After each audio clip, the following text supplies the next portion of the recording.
Hey, I'm 65. And I've been carrying something heavier than any suitcase. Not money, not jewelry, not even regret. A tiny plastic hospital bracelet. One of those cheap bands they snap on your wrist at the hospital. White, thin, easy to forget. Except I never forgot it. 50 years, hidden, wrapped in an old handkerchief, like it was sacred. Ever hold something so small, but it feels like it weighs 1,000 pounds? Yeah, that. Daniel had a car accident. No sirens, no chaos, just a call while I folded laundry. "Ma'am, your husband's been admitted." My hands went cold. 18 years married, 3 kids, brick house in Ohio, mortgage that never ended. Daniel, steady, reliable, church on Sundays, baseball, fixing sinks, good man.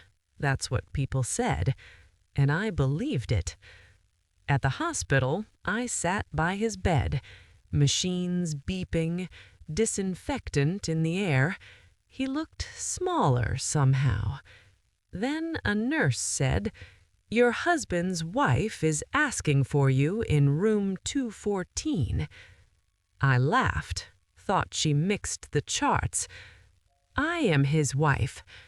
She blinked, checked her clipboard, and the air changed. You know that feeling when your stomach drops before your brain catches up? Yeah, that one. She asked me to go just to clear something up. The hallway felt too long, too quiet. I pushed the door open, and there she was, late 20s, sitting in a hospital bed, holding a newborn. On her wrist, the same hospital bracelet. She looked at me and whispered, "Daniel said he'd handle it." Handle what? Then I saw the bassinet card. Last name, Carter. Daniel Carter. My husband. My knees nearly gave out. I didn't scream. I didn't cry. I just stared at that tiny bracelet. That night, my life changed. My children's lives changed, and they had no clue. Not yet. I walked back into Daniel's room like nothing happened. Can you imagine that?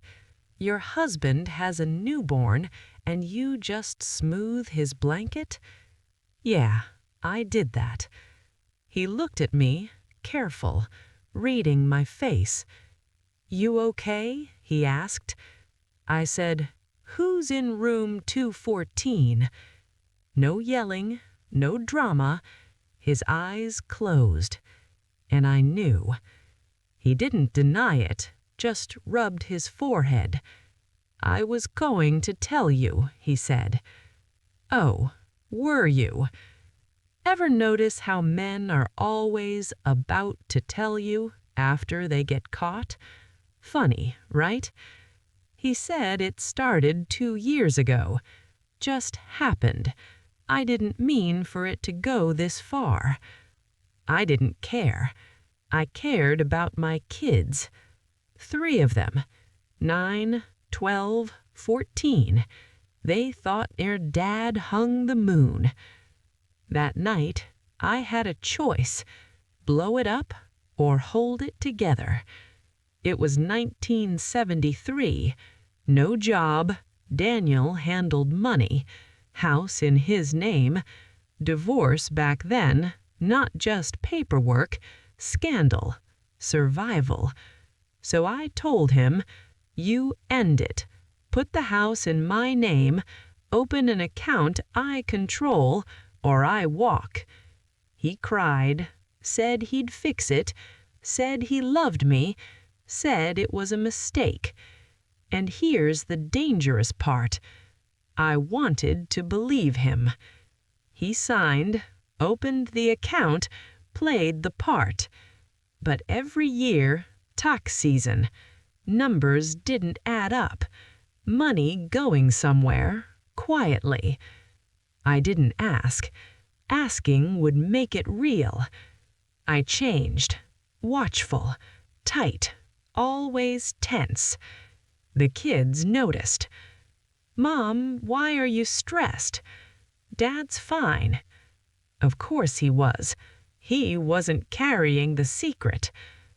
And hey, if this hits you, like the video, subscribe, comment. Have you ever stayed quiet to protect someone? I read those. I really do. Silence doesn't protect. It rewrites everything. By the time Daniel came home for good, I wasn't the same woman. My kids felt it, but what they didn't know, their father never really left room 214. And that secret? It was still growing. Daniel came home from the hospital 2 weeks later. Broken ribs, a limp, and a secret that never really left that building. Life went back to normal, at least on the outside. Dinner at 6, church on Sunday, baseball in the yard. From the street, we looked solid, real solid. But inside, I was on guard 24/7. I started noticing everything. Late paychecks, random work trips, cash withdrawals that didn't make sense. And every time I'd ask, he had an answer ready. Smooth, calm, practiced. You ever live with someone and feel like you're sharing a house but not a life? That's what it felt like. I never told the kids, not once, because I kept telling myself they deserve a father. So I swallowed it, year after year. The savings account grew. The house was in my name. On paper, I was protected, but emotionally, I was exhausted. And my kids felt it. My oldest, Jake, once said at dinner, "Dad's the fun one. Mom's always serious." That one stung, because he was right. I wasn't fun anymore. I was tired. Tired of pretending, tired of checking bank statements, tired of wondering if another baby would show up someday. Daniel aged, so did I. We stopped fighting, not because things were better, but because we stopped talking about anything real. That's what secrets do. They don't explode every day. They just slowly drain the color out of everything. Then, in 2010, Daniel had a heart attack. Quick, unexpected. 1 minute he was mowing the lawn, next minute he was gone. At the hospital, I held his hand, and he whispered, "I'm sorry." Sorry for what, Daniel? For the baby? For the lies? For letting me carry it alone? He never said. And just like that, 37 years of silence ended with 2 words. "I'm sorry." The funeral was packed. People called him a good man, a provider, a rock. I stood there in black and didn't cry. I had already done my crying decades earlier. After he died, I found proof. Old birthday cards, copies of checks, photos tucked in a toolbox in the garage. He never stopped seeing them, not once. So all those years I thought I was holding it together, I was just holding a lie. And the worst part? My kids still thought I was the difficult one, the strict one, the cold one. They didn't know why I'd changed. But 4 weeks ago, someone knocked on my front door, and when I opened it, I saw Daniel's eyes staring back at me. And that's when the past finally caught up. When I opened that door, my heart didn't race. It just sank. He looked about 50, maybe a little older, gray at the temples, same jawline, same eyes, Daniel's eyes. He held a small envelope in his hand. "Ma'am," he said, polite as can be, "my name is Aaron Carter. My mom passed last month." I didn't ask who his mom was. I already knew. He cleared his throat.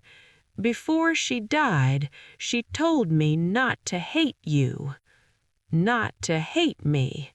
Isn't that something? I stepped aside. "You better come in." We sat at my kitchen table, same table my kids grew up at, same table where I paid bills and hid tears. He pulled something out of the envelope, that little hospital bracelet, yellowed with age, cracked at the edges. He said, "I found this in her things. She kept it.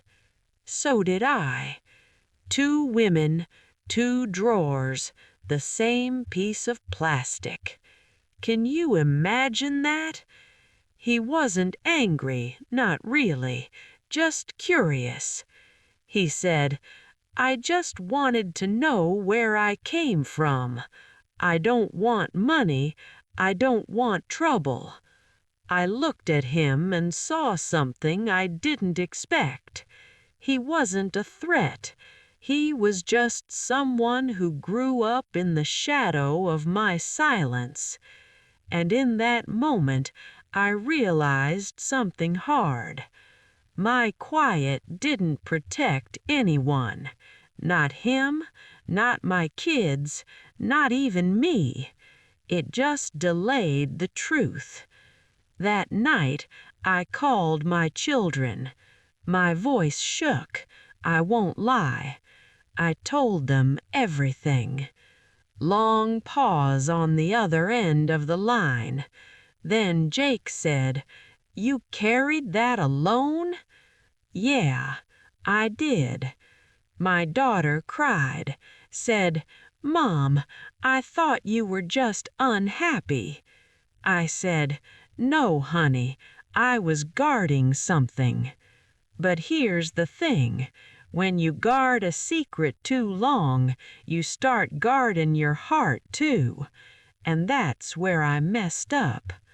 If this story means something to you, if you've ever stayed quiet to keep peace, go ahead and like this video, subscribe to the channel, and tell me in the comments, was it worth it? I really want to know. Because at 95, I've learned this. Love that's afraid of the truth isn't love. It's a stage play. And I spent 50 years acting in it. But here's what keeps me up at night. If I had told my children the truth back in 1973, would I have lost a husband or would I have saved my family? I guess I'll never know, but maybe you still can decide differently. Hi everyone, hope you enjoyed the video. If you would like to see more stories like this, please subscribe our channel and leave a comment because Your support inspires us.